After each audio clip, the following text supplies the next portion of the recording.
ఇది ప్రతి ఒక్క మనిషిలోనూ ఉంటుంది. ఇది లేని వ్యక్తి అనే వాళ్ళు ఉండరు. అలా నాన్నగారు ఏమి చేశారో మనం కూడా అదే చేస్తున్నామని ప్రతి ఒక్కరూ గుర్తుపెట్టుకోవాలి. పెళ్ళి అనే ముడి వేసుకొని ఆ సంసార చట్రంలో ఇరుక్కుపోయేసి బయట రాలేక, కక్కలేక, మింగలేక, సంసారాన్ని ఈదలేక ఎన్ని ఆటుపోట్లు ఎదుర్కొంటూ ఉంటాడో. మనసున్న నా తెలుగు ప్రజలందరికీ నమస్కారం. ఈరోజు టాపిక్ ఏంటంటే జీవితం అంటే ఏంటో తెలుసుకుందాం. తెలుసుకునే ముందు ఇంకా మన యొక్క ఛానల్ని ఎవరైనా కొత్తగా చూస్తూ ఉంటే సబ్స్క్రైబ్ చేసుకోండి. అలాగే వీడియోని ఆఖరి వరకు చూడండి. చూసిన తర్వాత మీకు నచ్చుంటే లైక్ అనేది చేయండి. ఇక టాపిక్లోకి వెళ్దాం రండి. జీవితం అంటే ఏమిటంటే ప్రతి ఒక్కరు చెప్పేది ప్రతి మనిషి పుట్టుక నుండి మరణించే వరకు జరిగే ప్రయాణమే జీవితం అని అంటారు. కానీ నేను జీవితం అంటే ఏమంటానంటే జీవి వికటించడం తథ్యం అంటాను. జీ అంటే జీవి, వి అంటే వికటించడం, తం అంటే తథ్యం. అంటే జీవి వికటించడం తథ్యం అంటే జీవితాన్ని అలా నిర్వచించాను. ఇక మనిషి జీవితం అంత తేలికైంది కాదు. మనిషి పుట్టుక నుంచి మరణించేంత వరకు మనిషి ఎన్నో ఆటుపోట్లు, కష్టాలు, బాధలు, ఏడుపులు, ప్రేమలు, బంధాలు, అనుబంధాలు, ఈర్ష్యలు, పగ, మడ్రలు, మానభంగాలు, ఇలా ఎన్నో విషయాలు కలబోసుకొని ఉంటుంది ఈ యొక్క జీవితంలో. ఇది ప్రతి ఒక్క మనిషిలోనూ ఉంటుంది. ఇది లేని వ్యక్తి అనే వాళ్ళు ఉండరు. అలాగే మనిషి జీవితంలో ప్రతి ఒక్కరు గుర్తుపెట్టుకోవాల్సింది ఏమంటే ఈ జీవితంలో ఏమీ లేదనేసి ప్రతి ఒక్కరు ఆలోచన చేయాలి. మనం ఇక్కడ చేసేది ఏమీ లేదు. పుట్టినందుకు మన కర్మఫలం, ముందు జన్మలో చేసిన కర్మఫలం ఈ జన్మలో అనుభవిస్తున్నాం అంతే. అది మంచి చెడుల మీదే, ధర్మ అధర్మాల మీదే మన యొక్క పుట్టుక అనేది నిర్ణయించబడుతున్నాం. అలాగే మన యొక్క జీవితము 4 దశలుగా వివరించబడింది. అది ఏమిటంటే చిన్నపిల్లల దశ ఒకటి, కౌమార దశ ఒకటి, అలాగే యుక్త వయసు దశ ఒకటి, 4వది ముసలితనం దశ ఒకటి. ఇలా 4 దశలుగా వివరించబడింది.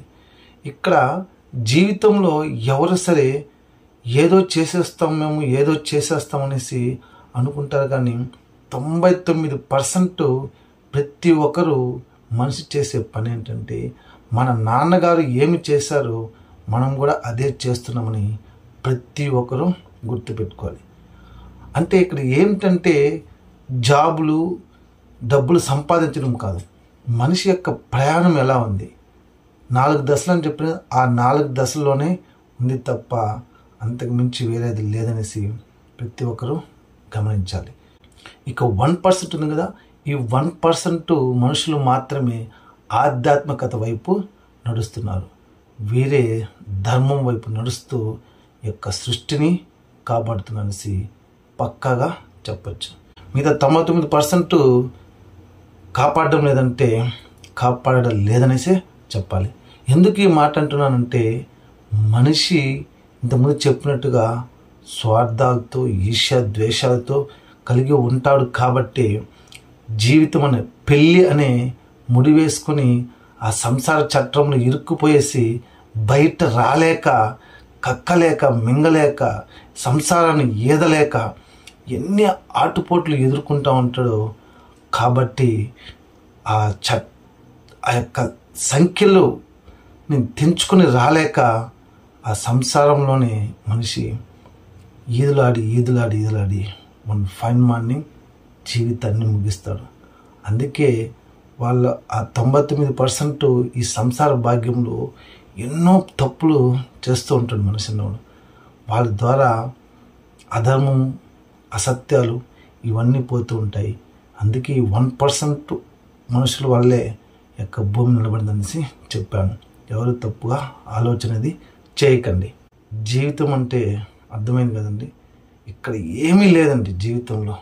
ప్రతి మనిషి భగవత్ నామస్మరణ తప్ప మిగతా జీవితంలో ఏమీ లేదు.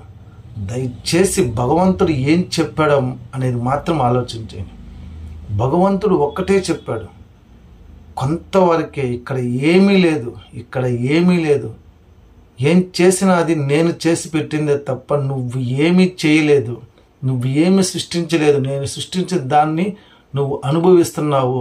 మనము నా ఫ్యామిలీ, నా పెళ్ళం, నా ప్రేమ, నా యొక్క కూతుళ్ళు, నా యొక్క కొడుకులు, నా బంధాలు, నా అనుబంధాలు, రక్త సంబంధాలు, ఈ యొక్క చట్టం చెప్పాను కదా, సంసార చట్టంలో పడడం వల్లే మనం భగవంతుని నామస్మరణ చేయలేకపోతున్నాం. భగవత్ నామస్మరణ చేస్తే దానికి మించిన అదృష్టం ఇంకేమున్నదండి. నిజంగా 1% మనుషులు నిజంగా రియల్లీ గ్రేట్. కావున ప్రతి ఒక్కరూ ఆలోచన చేసినది, మనిషి పుట్టాక భగవంతుని స్మరించడం, ఆరాధించడమే చాలా చాలా చాలా ఉత్తమమైన ధర్మం. ఇవి ఎందుకు చెప్తున్నానంటే, నేను కూడా సంసారం యొక్క సంఖ్యలు వేసుకొని దాన్ని తెంపుకొని బయట రాలేక, ఆధ్యాత్మికత వైపు అడుగులు వేయలేక ఎంత నరకయాతన అనుభవిస్తున్నానో ప్రత్యక్షంగా పరోక్షంగా ఉదాహరణ నేనే. కావున ప్రతి ఒక్కరు యువకులు మన యొక్క భారతదేశ యొక్క చరిత్రని ప్రపంచానికి చాటడం కోసం ప్రతి ఒక్కరూ ధర్మాన్ని తెలుసుకొని ముందడుగు వేస్తూ మన యొక్క సనాతన ధర్మాన్ని కాపాడతారనేసి, అలాగే భారతదేశ యొక్క ప్రఖ్యాతిని ప్రపంచానికి చాటుతారనేసి మనస్ఫూర్తిగా కోరుకున్నాను. ఈ యొక్క జీవితం అంటే ఏంటనేది మీరు తెలుసుకున్నారని అనుకుంటున్నాను. ఈ యొక్క వీడియో మీకు నచ్చుంటే లైక్ చేయండి. ఈ యొక్క వీడియోని 10 మందికి తెలియపరచండి, వాళ్ళు కూడా తెలుసుకుంటారు. మరొక మంచి వీడియోతో మళ్ళీ కలుద్దాం. అంతవరకు భారత్ మాతాకి జై. ఓం నమః శివాయ.